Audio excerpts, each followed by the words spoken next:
I think it's a disgrace that information would be let out. I saw the information, I read the information outside of that meeting. It's all fake news. It's phony stuff. The Democratic National Committee was totally open to be hacked. They did a very poor job. They could have had hacking defense, which we had.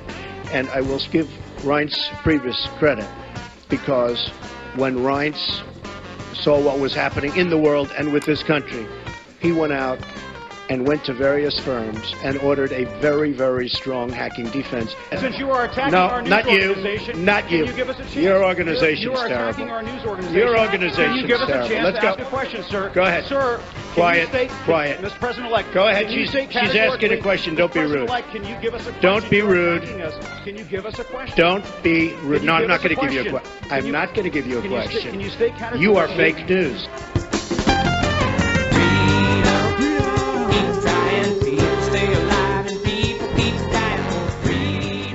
A lot of car companies are going to be moving in. We have other companies. Big news is going to be announced over the next couple of weeks about companies that are going to be building in the Midwest. You saw it yesterday, Fiat, Chrysler, big factory going to be built in this country as opposed to another country. Ford just announced that they stopped plans for a $1 billion plant in Mexico, and they're going to be moving into Michigan and expanding very substantially an existing plant. I appreciate that from Ford. I appreciate it very much from Fiat Chrysler. I hope that General Motors will be following, and I think they will be. I think a lot of people will be following. I think a lot of industries are going to be coming back. We have to get our drug industry coming back. Our drug industry has been disastrous. They're leaving left and right. They supply our drugs, but they don't make them here to a large extent. And the other thing we have to do is create new bidding procedures for the drug industry, because they get away with murder. During those hearings, there were a bunch of left-wing protesters that jumped up and began screaming. Yep. And I pointed out, I said, look, I noticed that all the TV cameras, took pictures of and filmed the protesters yelling KKK. And I gave a challenge to every news network. I said, I'll tell you what, if you're going to air that, and I'm willing to bet you're all going to air that, how about you also air the fact that as a prosecutor, Jeff Sessions helped put a Klansman on death row for murdering a young African-American man, and he helped bankrupt the Klan in Alabama. And you know what? Not a single one of the news networks carried those facts, but they all carried the left-wing protesters. For 8 years, we've seen a Department of Justice consistently disregarding the rule of law.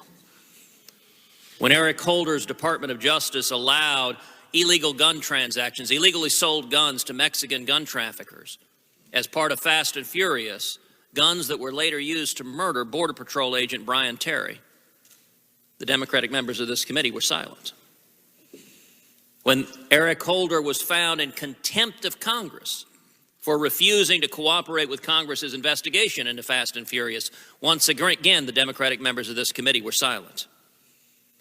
When the IRS illegally targeted United States citizens for exercising the First Amendment views, for exercising their roles in the political process, Democratic members of this committee were silent. When the Department of Justice refused to fairly investigate the IRS targeting citizens, and indeed assign the investigation to a liberal partisan Democrat who had given over $6,000 to President Obama, and Democrats on this committee were silent.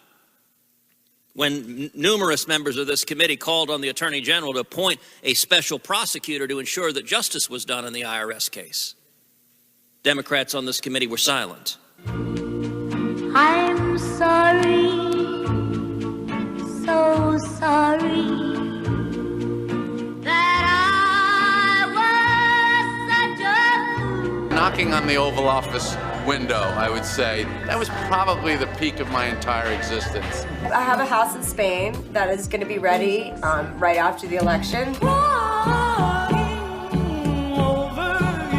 Well, America is crying tonight. I mean, literally crying. Everybody is crying. You can't always get what you want, and I want to be hopeful. Please just treat people with love, and treat people with compassion, and treat people with respect. No, wait, let me say something. Mom, I don't want to pick a new present. What you say?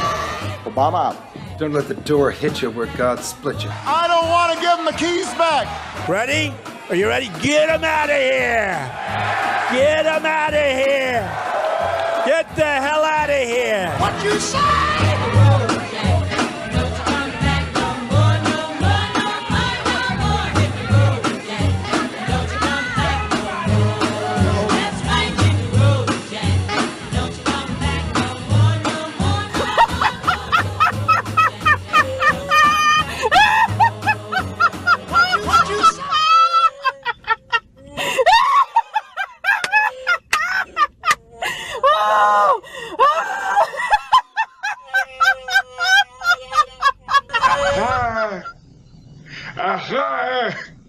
What do you know from funny, you